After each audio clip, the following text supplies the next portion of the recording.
front right here. Congratulations on the victory. Before we get into the actual fight, physically, how are you feeling after that? When you see the ice project and everything? Yeah, I'm a little bit beat up, but it's to be expected. It happens every fight.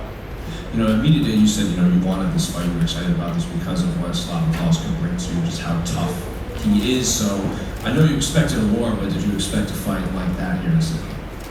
I expected myself to grapple a little bit more, but when I was in there, I just felt very comfortable on the feet. I changed a few things up with my weight cut, so I was confident in my ability to take damage, to give damage, to not get tired, and most importantly, I just had fun. So when I'm having fun, I like to strike. You said you thought you would do a little bit more grappling. Was that because of what he brought to the table, or is it something you had been working on? Why did you think you'd do more grappling this week?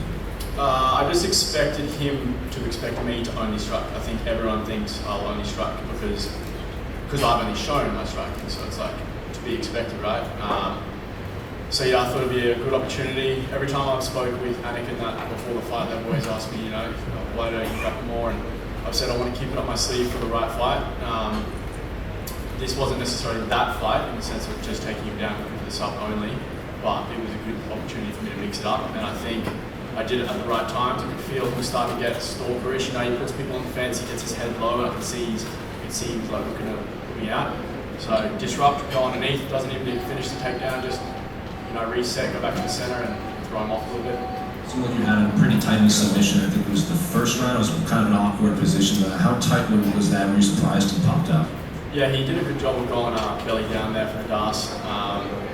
Something weird was going on with his hand too. I can't quite remember. He was doing something weird. I remember looking at it thinking, what's he doing here? And it was creating space. So yeah, I couldn't finish that, but it's alright. I stayed on top and got some control time. Did anything in there surprise you? Because I think, you know, near the end you started to pick it up like you've seen him do. Did anything in there kind of catch you off guard? I could feel him grabbing my ankle when he was on top, and I could hear his coaches telling him to sit for it. And I was like, oh, come on guys, my legs are so long, it's such a fast sit. And then he did, last 10 seconds, he was like, oh, let's go, he sat back. Is that when you were kind of laughing at him? Yeah, he favoured that were telling him to tickle me and shit. Like obviously joking, but it was funny, it was a cool moment. Like you said, your first two fights in the UFC was primarily a striking affair, and you showed your grappling in here. Do you think you've kind of put the division on notice? Because, you know, Billy was in here and he was talking about this division. There's a lot of fighters in the top 15 that are reaching the end of their careers. Yeah. And he's, in his term, his words were, there's going to be a surge of lightweights coming up to the top 15. Do you feel like you've put a lot of these up-and-coming lightweights on notice that you can also grapple as well as strike? Yeah, I don't think that fight shows all of it. I mean, I've been grappling twice as long as I've been striking. That's what I started in. So I still have a huge arsenal that I haven't shown yet. But I mean, I think it's to be expected, right? Unless you're a specialist like Slava, I think everyone can grapple, everyone can wrestle, everyone can strike. Some people do it better than others in different areas. I think for me, it's more my size and my ability to throw strikes with my body type. I think that's unique for this division because obviously I'm so tall and long. And I'm predominantly long through my legs, so I can keep people at range quite well. And yeah, when I'm on and I'm doing that, I think I'm one of the most dangerous lightweights in the world for sure. And just last one for me, completely unrelated to this fight. Is that a pain tattoo on your knee? Yeah. Why specific? Why pain? Why? He's my favorite character from it. Well, one of him and Itachi, but I just like his art. You know, it's cool. Thanks, man. And Tom's to the back here. There was a moment you talked about your grappling. There was almost a moment where you welcomed him into your yard. Did you really want to show that off, or was that just saying like I can go anywhere? Well, I wasn't sure what he was doing. Like his coaches were telling him to kick me there, and I was thinking, well, is he kicking me to try and get me to stand up and then like blast me? Because if that's the case, I'm not going to stand up. I'm just going to stomp on his leg here. But then he would walk forward, and I started up kicking him, and obviously I split him open with that. So I'm like, well, if you're not really sure what you're going to do here, I'm just going to sit here and kick you, you know. But yeah, also if you wanted to come down to the guard, I mean, we had a minute there and just smashed each other's heads in. And he's got crazy kickboxing experience. Did you expect, like in all honesty, did you expect to have as much success as you did on the feet?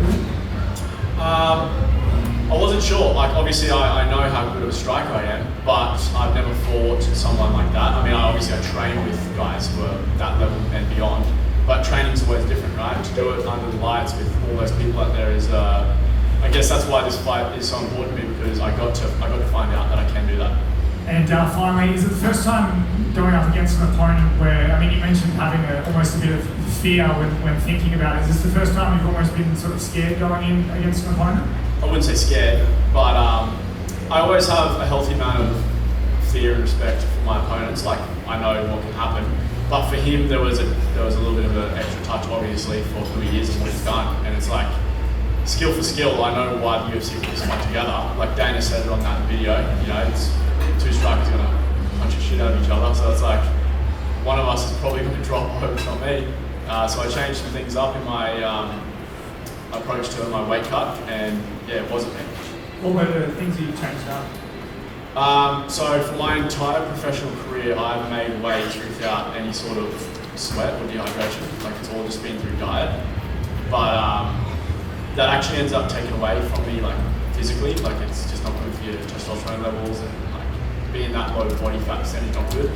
So this time I did my first sweat out since being a featherweight at 19 years old, and everything just went back to where it's meant to. You know, I don't feel bloated. Like, usually go out there and I'm like, my vision's a little funny, I'm a little bloated, I'm like, oh man, this sucks. But tonight I felt awesome.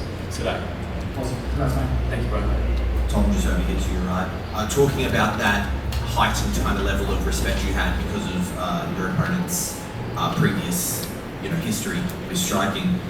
You have that walking into the cage, but in the cage, in the fight, you're smiling. When you are on your back, you're moving closer to him to land up kicks. It didn't seem like there was any fear in there from you. When does that feeling shift and you realize, like, oh, we can have some fun in here? I think I achieved that out the back.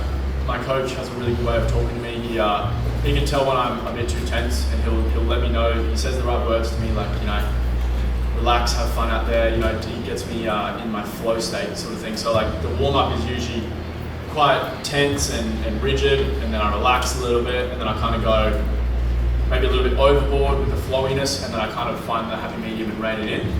And I just trust my coach. He's been around forever. Steve Compton, he's one of the goats. So he tells me I'm ready. He told me leading into this fight, he said, man, you don't have to grab this guy at all. You can win this on the feet. And I believe what he says more than what I believe I think. So if he tells me that, then that is truth to me. And you're a man who comes in very focused, but you're speaking to us now, and it kind of feels like there has been a bit of weight lifted. How are we feeling like after the fight? Is there a bit of relief now we're on the other side of it?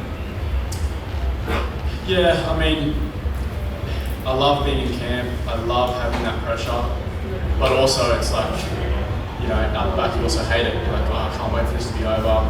It's such a weird thing. It's such a weird emotion. Now I feel a little bit like I won, but I feel a bit weird, like it's over.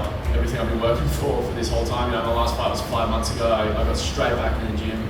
I wasn't like as happy as I wanted to be with that performance, so I got straight back in the gym and started chipping away, and here we are, and now I'm happy, but I'm going to watch it back, and I'll probably be disappointed with a bunch of different things, and just an endless cycle. But it's good because the whole time I'm growing as a person. I'm learning and trying to be a better person every day.